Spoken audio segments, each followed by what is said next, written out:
করে ফ্যান কেন চালাইতেছো কেন?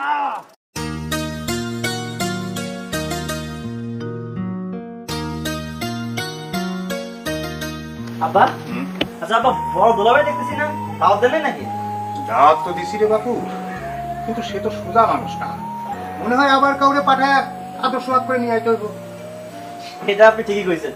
আচ্ছা আব্বা একটা কথা, যে এত মানুষ থাকি আপনি একটা বেকা মানুষের সাথে বড় আপা বিয়ে দিয়েছেন, বড় আপার জীবনটা একদম তামা তামা করে ফেলাইছে বেকা লোক। আরে বাবারে, বিয়ের আগে তো বুঝি নাই যে সে এরকম বেকা, দেখতে শুনতে ভালো কিন্তু ভেতরে যে এরকম তা তো বুঝি নাই। তারপর আব্বা বড় আপার জীবনটা আপনি কিন্তু তামা তামা করে দিয়েছেন।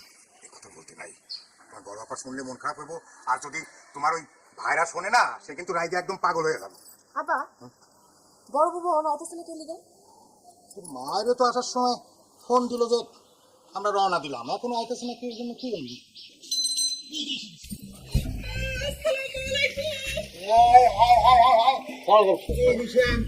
বাবাজি, বাবাজি, তুমি শ্বশুর বাড়ি আইছো, তাও নিজে ভ্যান চালাইয়া, তোমার কি মান সম্মান জ্ঞান কিছুই নাই? রাখেন আপা মান সম্মান, মান সম্মান তেলতে পেশাই ফেতেন তো। ভ্যানুলা আমার দিকে পালাইছে, আমি কি করবো? আমি চালা মনে তো কে আইবো? আমার কি অন্য কেউ লইব? নাকি আপনার মেয়ে আমার চালা লই আইবো? আমি চালান ছাড়া কোনো উপায় আছিল? চুপ থাকো হানি তো। আব্বা আপনি তো কারে কি বুঝাইতেছেন? এই বেকা মানুষটা দেখলে বোনের বাঘও পালাইবো, আর আপনি কইতেছেন ব্যানওয়ালা পালাইছে কেন? হাহ, কি যে ছিল আমার কপালে। ফসল ফসল বাদ দিয়া খিদা লাগছে, খাওয়ানোর ব্যবস্থা করো। শ্বশুর বাড়িতে আরেক ঝামেলা পেলাম। আসসালামু আলাইকুম ভাইরা, ভাই দুলা ভাই কেমন আছেন? কেমন আছেন মানে? বলতে সুস্থ কেমন আছি? ভ্যান চালাইছি, শরীরে প্রচন্ড শক্তি আছে, নাকি তোর বাইকে বয়ে দিচ্ছি আমি। কেমন আছেন? ভালো আছেন? আল্লাহ দুলাভাই, তুমি এটা কি কথা কইতাছো? এই জন্যই লোকে তোমারে বেকা কয়, তুমি আসলেই বেকা। কি শালিকা, তুমি কি জানো না যে আমি বেকা?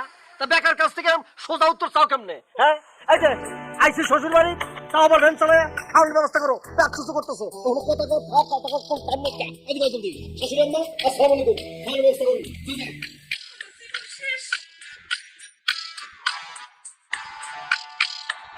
বাবাজি, তুমি তার কথা কিছু মনে করো না, হাজার হোক সে তো তোমার বড় ভাইরা, না দুটা কথা কইছে, আর জানোই তো সে একটু বেকা মানুষ। আব্বা ও একটা বেকা না, একটা বিয়াদব, বিয়াদবের মতন কথাবার্তা বলে। চুপ করো, তোমার বড় ভাইরা তো না হয় একটু বেকামি করছে, বেকা কথা কথা দুটা শুনাইছে, তবে কি এসে গেছে তোমার বলো তো? তোমার কি 2 বিঘা জমি লিখে নিছে? বাদ দাও না, চলো এখন ঘরে চলো। এইটা তুমি কি কইলা? আমার জমি লিখে নিব? আমি মোটরসাইকেল করে আসছি শ্বশুর বাড়ি, আবার ভ্যানে করে আসছে, আমার জমিও লিখে নিব না? আসো, আমি আসছি দাদা। আরে আল্লাহ, মানুষের বাড়িতে জামাই মাই আসলে ভারী আনন্দে ভইরা যায়, আর আমার বাড়িতে জামাই মাই আসলে আমার টেনশনে অস্থির লাগে।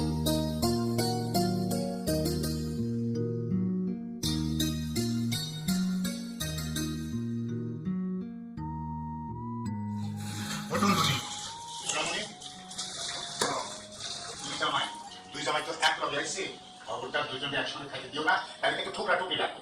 কেন তোমার ওই 2জন জামাই নাকি মুরগি যে একসাথে খাইতে দিলে টুকরা টুকরি লাগবো? ও সোনামণি, তুমি কি জানো না তোমার বড় জামাই কিরম বেকা?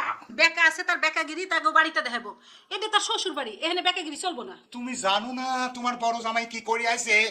এই শোনো, আমার এত জানার দরকার নাই, তুমি ফসফস করে না, যাও। ঠিক আছে, যা খুশি করো, আমি গাইব না।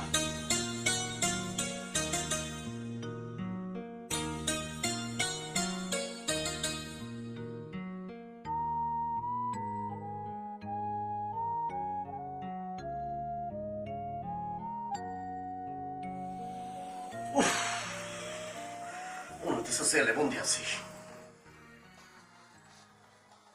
কি হইছে? চোখ মুখ এরকম ঘুরাইতেছো কে?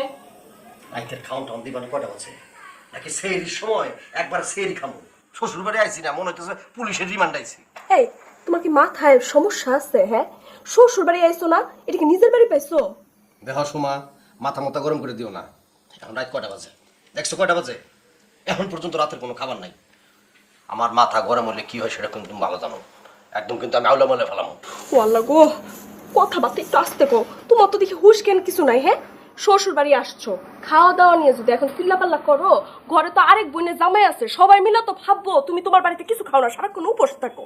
আচ্ছা সুমা, তুমি আমার সাথে এতদিন সংসার করতেছো, তুমি জানো না পেটের মধ্যে যদি আমার ক্ষুধা থাকে তাহলে মাথা মতো আমার হলে যায়, তাহলে আমার হিতাহিত জ্ঞান সব শেষ হয়ে যাবে, আমার কোনো হুশ থাকে না। আমি কিন্তু লঙ্কা কাণ্ড ঘটাই দিই, কিন্তু তোমার আব্বাকে কি আমি এই কথা বুঝতে পারবো না যে আমার ক্ষুধা লাগবে না।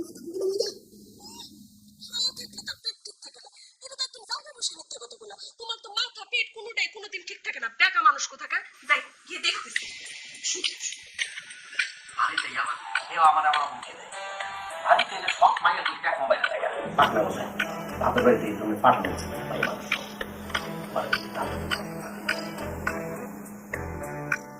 সুন্দর জামাই আসছি আরে বাবা সব কিছু আলু দিবে পনেরো দিবে ঘন্টা দিবে চারটা দিবে কোনো জিনিস তুমি খান দিবে কোনো দিন করতে হবে না